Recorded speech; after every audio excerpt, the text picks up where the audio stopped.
السلام علیکم ناظرین، میں ہوں سہیل اور آپ دیکھ رہے ہیں میرا چینل پبلک پوسٹ۔ میری آج کی ویڈیو کا مقصد آپ کو کچھ بنیادی معلومات دینا ہے آٹو لون یا کار لون کے سلسلے میں، کہ آپ میں سے کوئی بھی ویور جب کسی بھی بینک یا کار فائنانسنگ کمپنی لیزنگ کمپنی کو وزٹ کرے اپنے آٹو لون کے پرپوزل کے سلسلے میں، تو اس کے پاس ایسی بیسک انفارمیشن ہونی چاہیے کہ جس کی بنیاد پر وہ ان کے دیے گئے پرپوزل کو، آٹو لون کے پرپوزل کو وہ ایویلیویٹ کر سکے کہ آخر یہ اس کے لیے بینیفیشل ہے یا نہیں ہے۔ کیونکہ بہت سارے لوگ ایسے ہوتے ہیں کہ وہ جب بھی کسی بینک کا یا کار فائنانسنگ کمپنی کا وزٹ کرتے ہیں تو ان کے پاس بیسک انفارمیشن نہیں ہوتی، کرائیٹیریا نہیں ہوتا کہ آخر کون سے گراؤنڈز پہ انہوں نے جو بینک یا وہ جو لیزنگ کمپنی پلان آفر کر رہی ہے آٹو لون کا، اس کو ایویلویٹ کرنا ہے۔ تو میرے ویورز، میں آپ کو بتاتا چلوں کہ اس کے لیے بنیادی طور پر صرف 4 پیرامیٹرز کو آپ نے ذہن میں رکھنا ہے، کہ 4 پوائنٹس ایسے ہیں کہ جن پہ آپ نے جو بینک ہے یا لیزنگ کمپنی ہے اس کے آٹو لون کے پرپوزل کو ایویلویٹ کرنا ہے۔ سب سے پہلا کہ مارک اپ ریٹ، کہ وہ کیا مارک اپ ریٹ آفر کر رہے ہیں۔ اب مارک اپ ریٹ کی اگر تھوڑی سی گہرائی میں جائیں تو اس کے 2 حصے ہوتے ہیں۔ ایک ہوتا ہے بینچ مارک ریٹ، مطلب پاکستان کی اگر بات کی جائے تو وہ کائبر ہے، 1 ایئر کائبر ہے یا 6 منتھ کائبر ہے، وہ کیا چل رہا ہے، اور پلس بینک کا یا لیزنگ کمپنی کا سپریڈ کا کیا چل رہا ہے۔ اب ہوتا کیا ہے کہ آپ یا میں جب بھی کسی بینک میں یا کسی کار لیزنگ کمپنی کا وہ وزٹ کرتے ہیں اور ان سے پوچھتے ہیں کہ بھائی مارک اپ ریٹ کیا چل رہا ہے، تو وہ کہتے ہیں کہ جی 18% چل رہا ہے، جی 19% چل رہا ہے یا 17% چل رہا ہے۔ بیسیکلی وہ 18% جو آج اگر میں بات کروں تو 18% کائبر کا ریٹ چل رہا ہے، پلس اس پہ بینک کا یا کار لیزنگ کمپنی کا سپریڈ ہوتا ہے۔ اب بینک کی اگر بات کی جائے تو وہ آج کل جو عمومی طور پر چل رہا ہے وہ تقریباً 3.5-4% چل رہا ہے۔ دوسرے الفاظ میں 18% کائبر ریٹ پلس 4% بینک کا جو ریٹ ہے وہ چل رہا ہے، 22% مارک اپ ریٹ چل رہا ہے اس وقت ایکچولی، جب میں آپ سے بات کر رہا ہوں۔ اور اگر آپ تجرباتی طور پہ صبح ہی کسی برانچ کو وزٹ کرنا ہے، کسی بینک کی برانچ کو، تو وہ بھی آپ کو یہی کہیں گے کہ جی 18% چل رہا ہے یا 20% چل رہا ہے، مطلب وہ ایکچوئل نہیں بتائیں گے آپ کو۔ اور اس کی ایک مین وجہ یہ ہے کہ جو بینک کا یا جو کار لیزنگ کمپنیز ہیں ان کے سیل سٹاف کے ٹارگٹس ہوتے ہیں، اور ان ٹارگٹس کو اچیو کرنے کے لیے وہ مس گائیڈ کرتے ہیں اپنے کسٹمرز کو، لوگوں کو۔ یہ پہلا پوائنٹ ہے مارک اپ ریٹ، کہ کیا چل رہا ہے اور اس کا بریک اپ آپ کے نالج میں ہونا چاہیے کہ بینچ مارک ریٹ کیا ہے پلس سپریڈ کتنا ہے۔ دوسری چیز وہ ہے انشورنس کا ریٹ۔ یہ دیکھنے میں بڑا نامینل سا ہوتا ہے، کوئی بینک کہے گا 2% چل رہا ہے، کوئی 1.5% کہے گا، کوئی کہے گا 2.5% چل رہا ہے۔ جی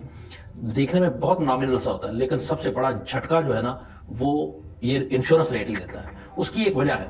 کہ آپ لیٹ سپوز کہ آپ 30 لاکھ کی گاڑی جو ہے وہ فائنانس کروانا چاہ رہے ہیں کسی بھی بینک سے۔ اب 30 لاکھ میں سے آپ اپنے جو ڈاؤن پیمنٹ ہے وہ آپ ڈال رہے ہیں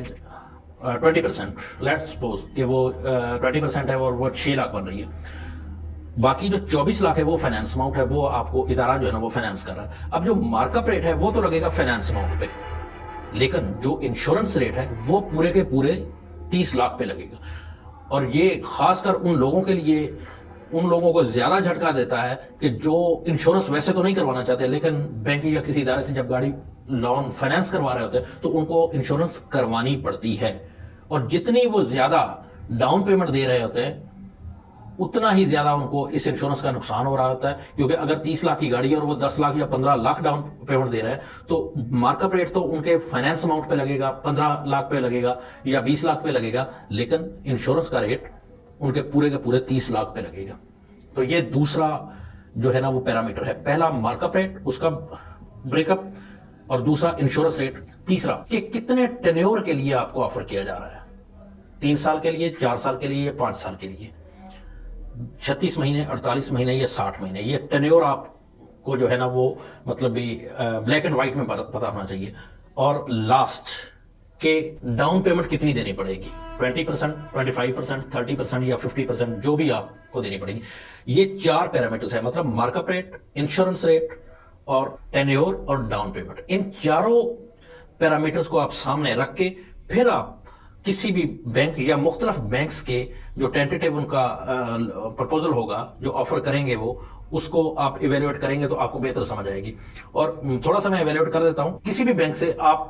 30 لاکھ کی گاڑی فائنانس کروا رہے ہیں اور وہ 20% ڈاؤن پیمنٹ کے ساتھ کروا رہے ہیں، اب آپ کی یہ خواہش ہے، ایک بینک جو آپ کو 36 مہینے کے لیے 3 سال کے لیے گاڑی فائنانس کر کے دے رہا ہے، لیٹ سپوز اس کی قسط جو ہے نا وہ بنتی ہے 50,000، میں just for the sake example آپ کو سمجھانے کی بات کر رہا ہوں، وہ 50,000 بنتی ہے. لیکن اگر آپ کسی دوسرے بینک کے پاس جاتے ہیں اور اس کو یہ پرپوزل کا کہتے ہیں، تو وہ عین ممکن ہے کہ وہ قسط جو ہے نا وہ آپ کی 44,000 بنا دے، لیکن وہ ٹینیور جو ہے وہ 48 مہینے کر دے، 4 سال کر دے یا 5 سال کر دے. اس طرح آپ کی جو انسٹالمنٹ ہے وہ تو کم بن جائے گی، لیکن ٹینیور بڑھ جائے گا، اور جب ٹینیور بڑھے گا تو اگلے سال کا مارک اپ ریٹ بھی آپ کو دینا پڑے گا اور انشورنس بھی آپ کے اوپر اپلائی ہوگی، تو یہ گاڑی مہنگی پڑے گی. اسی طرح آپ 30 لاکھ کی گاڑی کا پرپوزل 2 بینک سے لیتے ہیں صرف دیکھنے کے لیے کہ کس بینک سے آپ کو گاڑی لینی چاہیے، تو 30 لاکھ کی گاڑی کا پرپوزل 4 سال کے لیے آپ ایک بینک سے لیتے ہیں، تو اس کا جو بھی مارک اپ ریٹ ہے وہ آپ کو انسٹالمنٹ بنا کے دیتا ہے کہ جی یہ آپ کی بن رہی ہے 60,000. دوسرے بینک سے لیتے ہیں تو وہ آپ کو بنا کے دیتا ہے کہ جی آپ کی انسٹالمنٹ بن رہی ہے 52,000 پر منتھ. تو ایک دفعہ تو آپ یہ یقیناً سوچیں گے کہ 8,000 پر منتھ کا فرق ہے، لیکن آپ دوسری سائڈ پہ دیکھیں کہ عین ممکن ہے جس نے 52,000 آفر کیا ہے اس نے آپ کی جو ڈاؤن پیمنٹ ہے وہ بجائے 20% کے 30% کر دی ہو یا 35% کر دی ہو، وہ آپ کو انیشلی وہ پیسے زیادہ دینے پڑیں گے. تو یہ 4 پیرامیٹرز آپ ضرور ذہن میں رکھیے گا، انہی کے بیسس پہ آپ کے سامنے جو بھی پرپوزل آئے گی آٹو لون کی، آپ اس کو اچھے طریقے سے ایویلویٹ کرنے کے قابل ہو سکیں گے. تھینک یو ویری مچ، آج کے لیے اتنا ہی. اللہ حافظ.